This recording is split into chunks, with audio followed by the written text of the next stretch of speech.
Hi, how are you? My name is Thulaganyo Molefe. Welcome to the Thuli the King Connection podcast. Yes, sir. Your mind is a fortress. You can do anything you want with it. And that's exactly what we will be talking about today, ladies and gentlemen. I'd like to welcome you to the podcast. We really are working towards personal development, self-improvement, spirituality, growth, encouragement. We really just want us to be better and stronger human beings. We want to fulfill our purpose. We want to find out what that purpose is. We want to make God proud. There are so many challenges that we face on a daily. There are so many obstacles that we get. And so sometimes the greatest enemy that you have is not other people, but it is yourself. And where is that enemy? It's in your mind. And I want us to talk about getting your mind ready, but in particular today, getting your mind ready for work. From the same mind, you see a glass half empty and half full. Question is, what does your mind recognize? Now, when we talk about it, the mind is your weapon against you. You see, that very same weapon formed against you can be your mind, or it can be a tool that you use. But let me tell you something about the mind. The mind is a great student, but a bad master. Let's be honest. There are some things that you did today or within the course of the week, in your life, in fact, that you did, but you didn't do them because you chose to. You did them involuntarily. You didn't do them because you chose to. It was your own decisions that got you to be there, right? But you did not recognize that you were making those decisions. And that's where your mind comes in. You need your mind not to be your master. You need your mind not to tell you that, you know what, you're going to eat that donut. You're going to eat that cake, and you shouldn't. You're gonna eat one more piece of meat. You're going to take money from the bank, and be like other corrupt folk. At the end of the day, it's either you are a victim of your own mind or you are a victor with it. And now I want you to be a victor, and I want to show you what I believe is a way for you to get ready, to get your mind ready for work. Now, in simple terms, what is the mind? We are three-part beings created by God. We are actually spirits, as God breathed into us. Spirits. We are spirits, made in His image. However, you see the body of people, and their bodies are just capsules, vehicles for the spirit to live in. Now, as a spirit, you have a soul, and that's where your mind is, and that's where your emotions are. That's where you feel things. That's why you get your intuition and stuff like that. But your spirit is what you make decisions with, and the soul is where you make decisions in, and then the body is where your decisions take place. I don't know if that makes sense.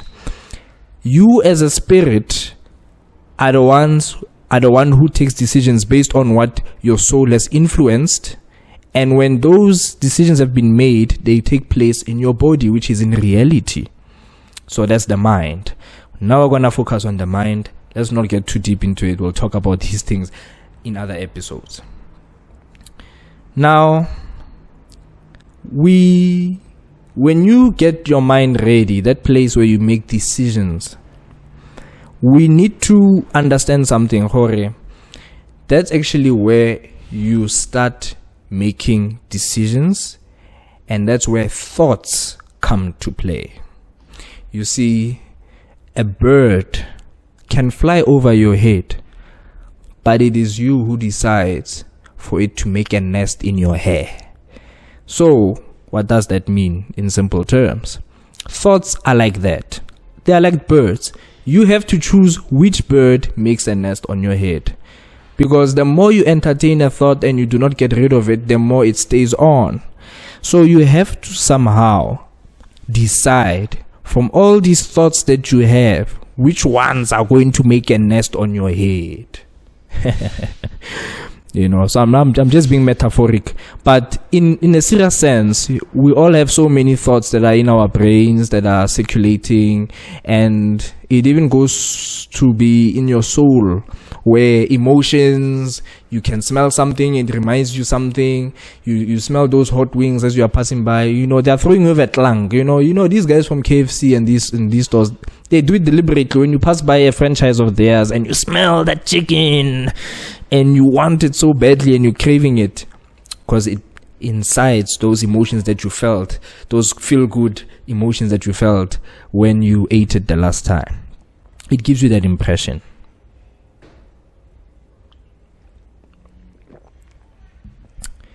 So now, through all the thoughts that you have, we need to work on deciding what we are going to do.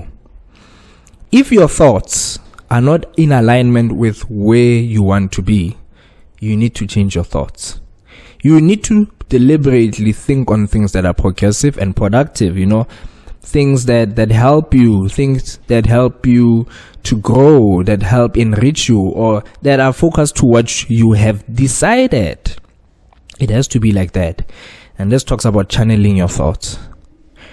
You need to say, at this time, we're going to speak about this, we're going to focus on this, and this is how it's going to be. And you force your mind. It is not an easy task, but you need to do it deliberately. You need to actually push hard on it.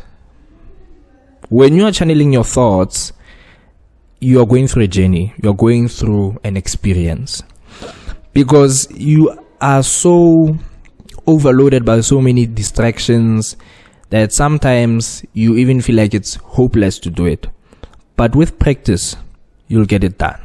So you just have to deliberately channel your thoughts. At the end of the day, when you decide on which thought you are going for and going with, you are casting a vote into it. So your mind now has a little bit of preference towards it, because you, the master of your mind, made a decision towards that. You might not see the effects of it immediately, but eventually it comes to it. And that's how we've built habits. We build habits by forcing ourselves to deliberately do things on a constant. For you to have the habit of brushing your teeth in the morning, you must have been forced into a routine when you were younger, to a point that when you don't brush your teeth, it feels odd. You just do not understand that there's something missing, and sometimes you might forget or whatever. I don't know. You don't even forget. That's how much it is. So channeling your thoughts is an experience that you have to go through and decide on. Yes. Now, in the same breath, when we've spoken about the mind, which is the chamber of thoughts, and where thoughts should be deliberately channeled, let's talk about work, because we are getting our mind ready for work, right? Sure. So what is work? Work is the combination of inputs to derive a certain process to get a desired output. Trademark it, it's mine. It's me who came up with it. Yeah, I'm not that smart, but in this case, I'm a genius. And if you like what you are hearing, please click the like button there. So work is when you put different things together, which are inputs, to derive a process. A process is to get something going so that you can get a particular output, to get a desired output, to get something out of it. So what does this look like? This looks like this. I want to eat. Before you can say I want to eat, you need to start by saying what do you want to eat? And that's where channeling your thoughts come from. Okay, today we want to eat pap and wors and gravy.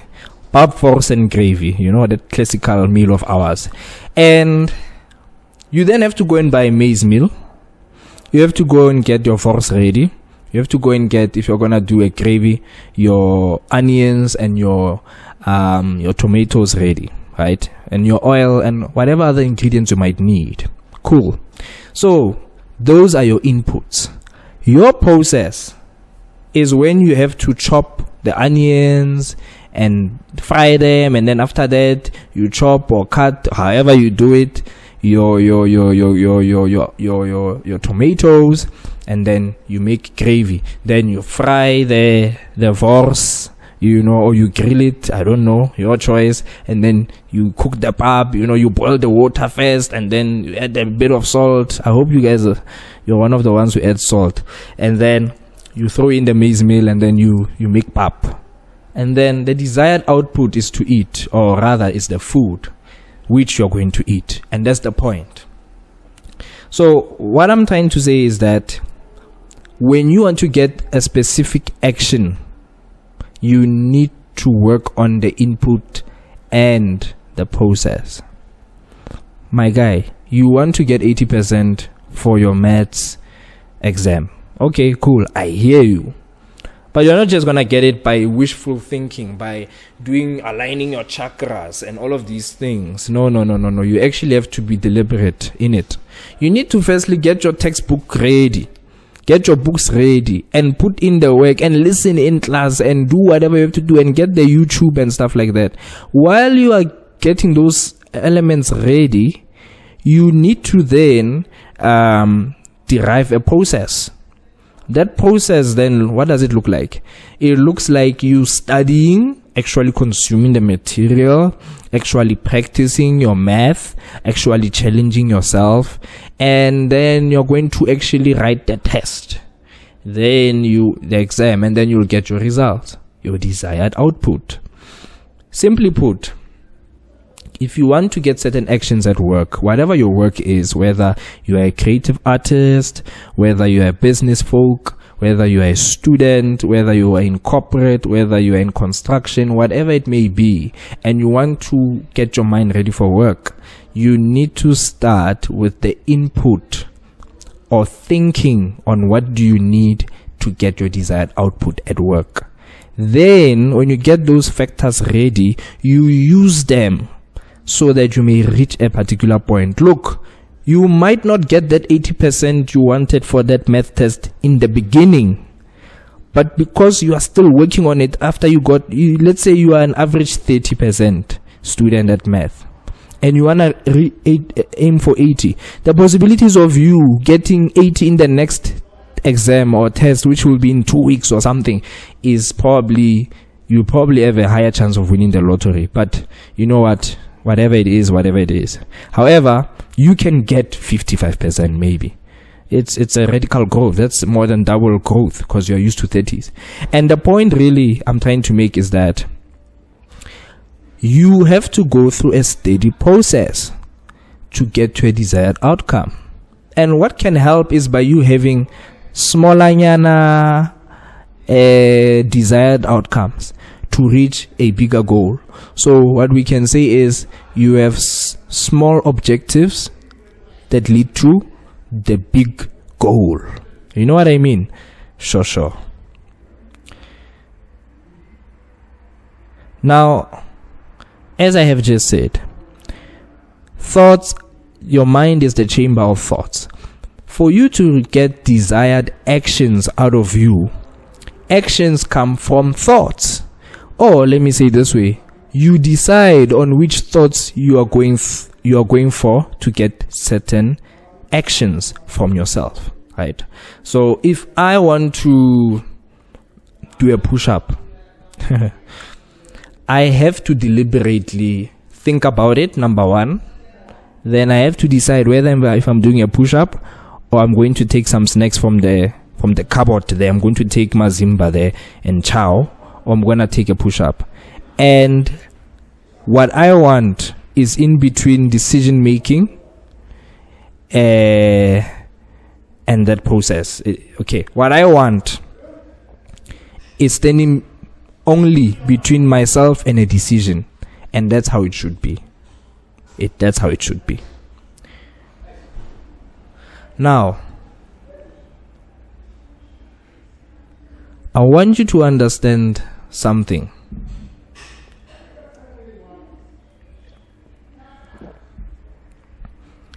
Your mind is a battlefield.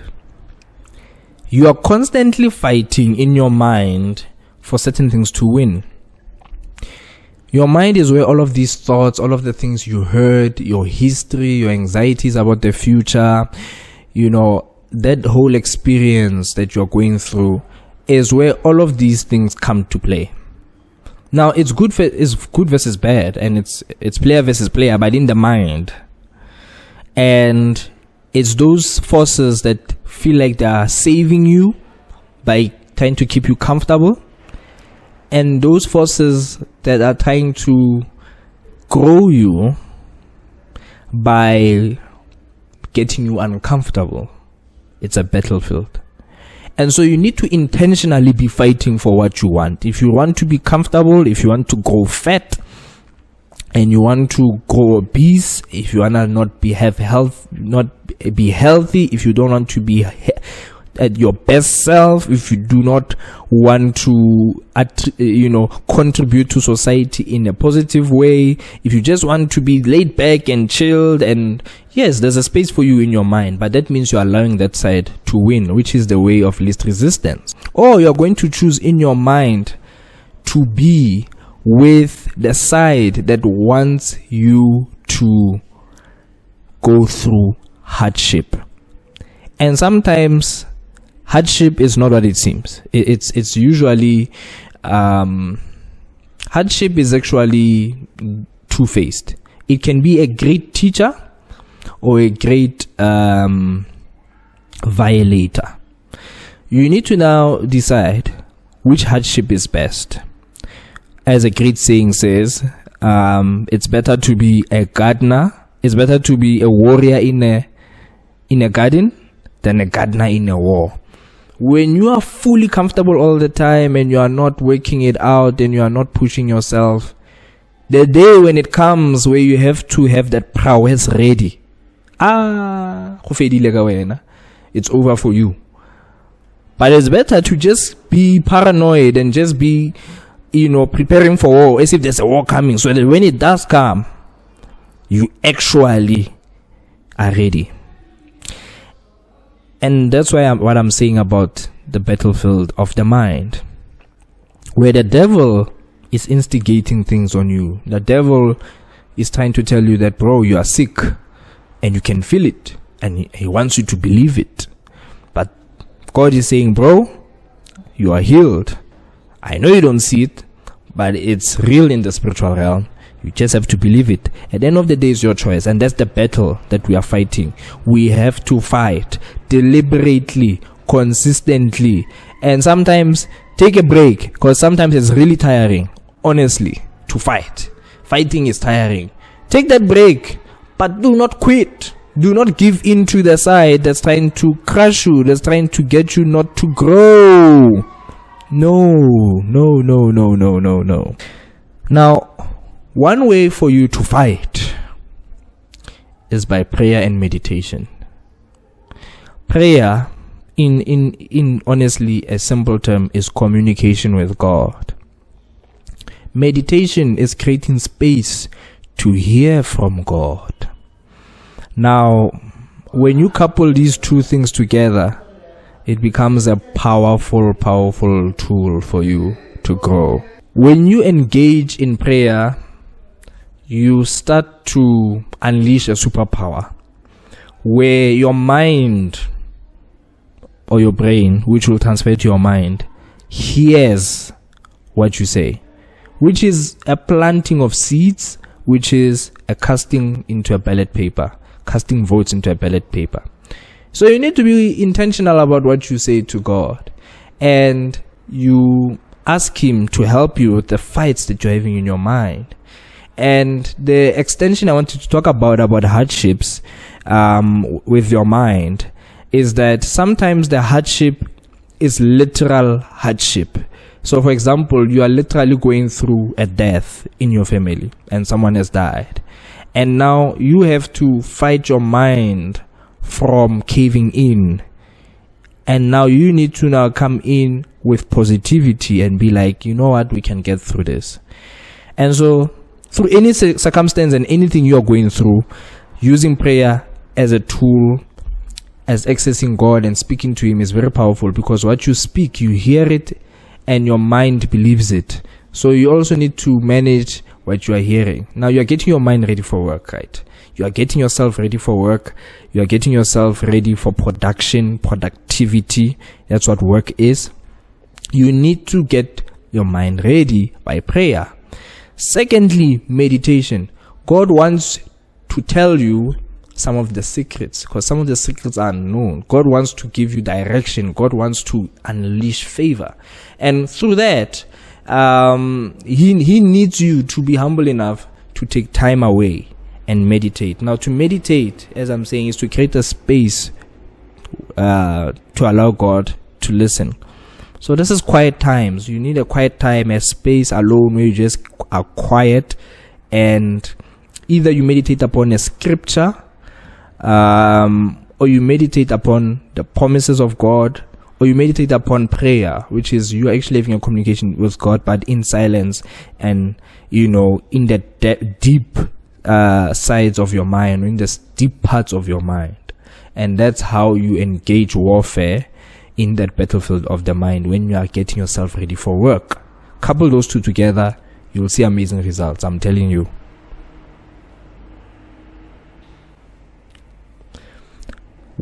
You have made this thing a reality now. You've understood what it is. You are channeling your thoughts. You have understood what it is to get your mind ready. You understand what your mind is. You actually understand where it is now and the like. And you have engaged in prayer and meditation. You are engaging in it. You now have to get your mind ready for appliance. Appliance is just get your mind ready to do. Your mind, as I said, is where you make decisions. Now, when you are trying to engage in making the right decisions, you need to understand that sometimes the right decisions are painful decisions. You want to build a business, but you have not even registered it. You need to actually take that stance of preparing your mind to say, that's what I'm going to do. We're going to do it. Get your mind ready for appliance. When you say, I like how the chick looks, I love her energy, I love her humility, whatever you love about that lady, you want to go and approach her, buddy, get your mind ready. And don't overthink it. Just put it in your mind that this is what I'm going to do. We're going to do it. Mind, this is what I'm telling you. We are doing it.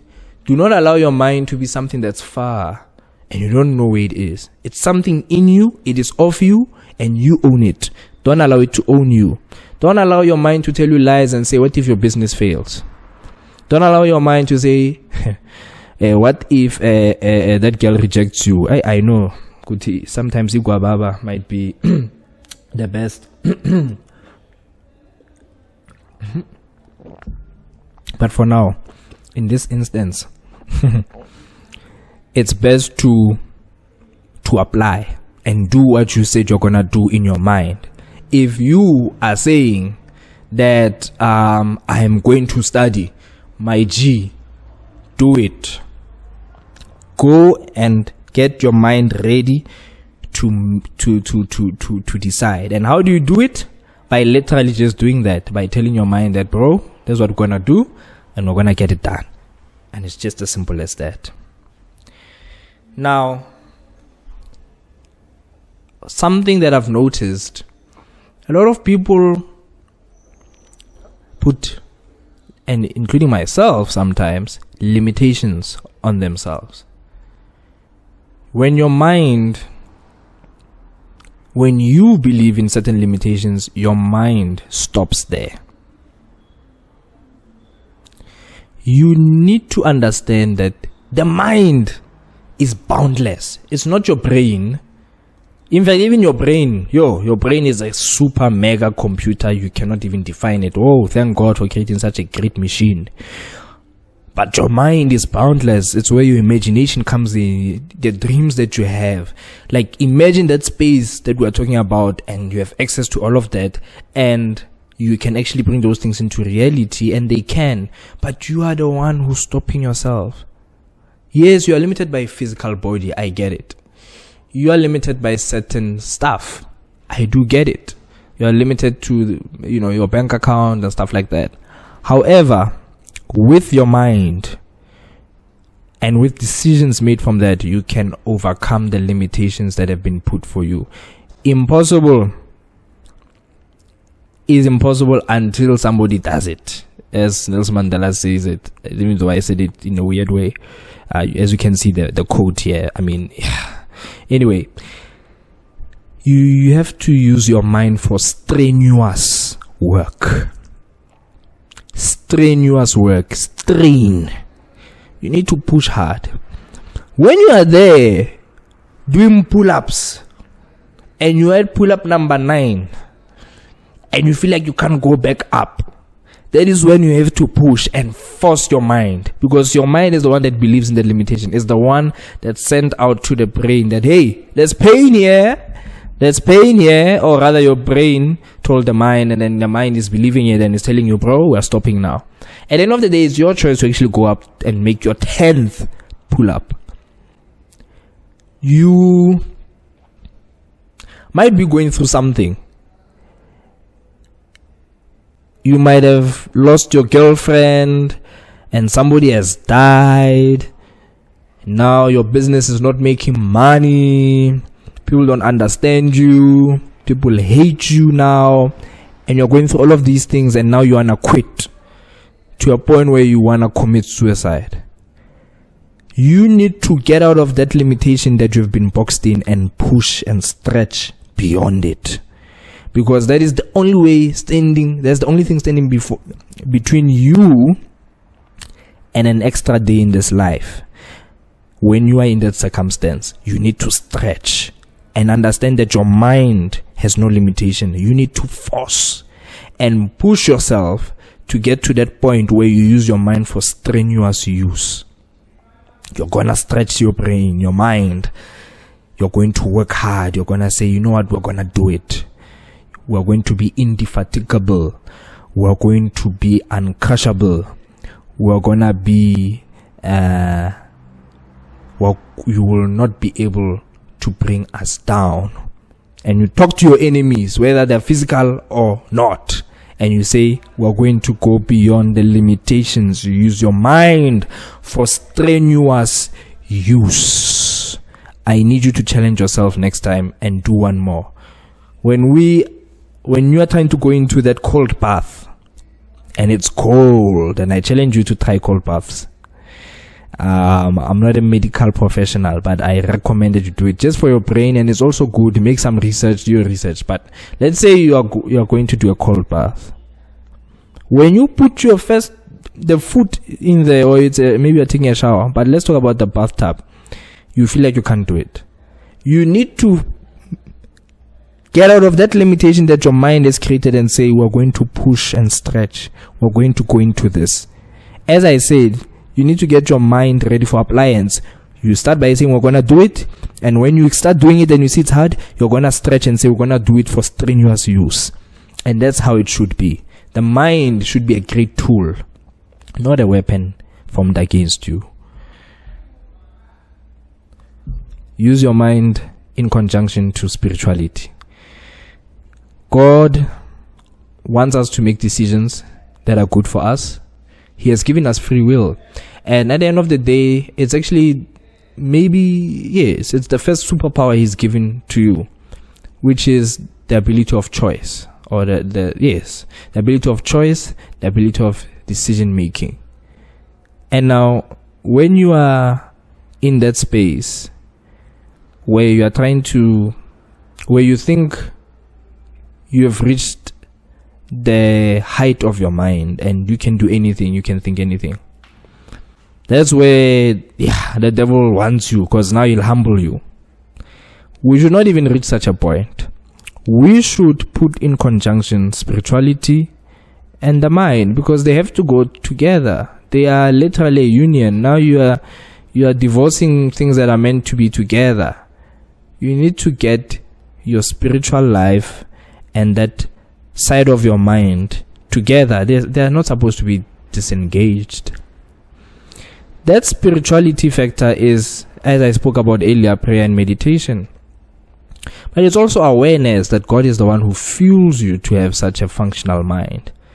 He's the one who fuels you to have access to great decision making, even bad. So you need to acknowledge that actually I humble myself to Him, that He may continue to fuel you. And maybe He won't, maybe He will. That's not the point. The point is to remember that what you have is a gift. And it's a gift to cherish, to nourish, and to use. Yes. Don't just look at it as something that's simplistic. By you not involving God in your decision making. As the Bible does say, commit your plans to the Lord and He will establish them.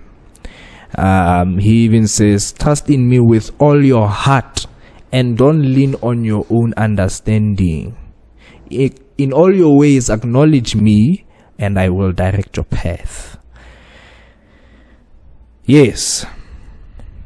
Your mind will help you to win at work. You need to start to believe that you're a winner when you want to get things done at work.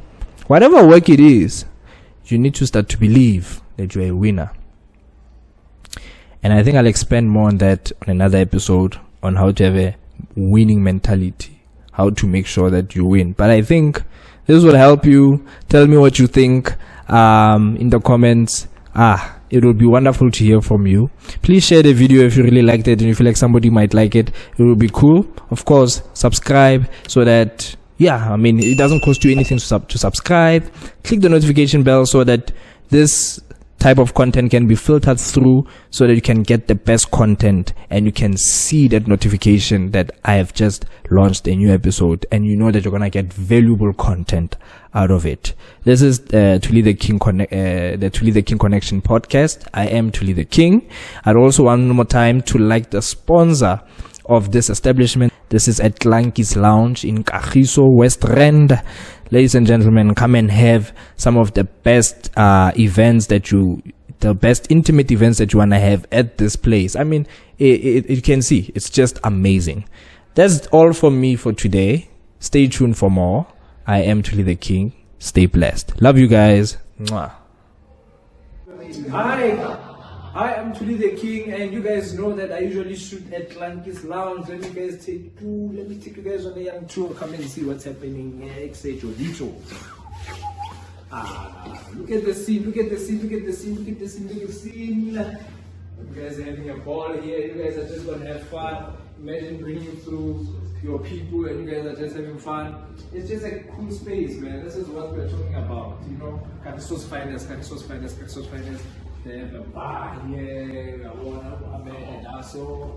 the drink is here, they're having some fun. Imagine getting hosted right here in this amazing establishment. You can just easily contact them, guys. You can host your baby showers here, you can host your podcasts here, you can just have a ball, you guys can just come here to relax in a private setting. It's just the one, it's just the one, it's just the one. So come on in, let's drink some shots. Let's be happy, let's be cool. Come on into Tlankis Lounge. Yeah. Eon. Stay blessed. Hola.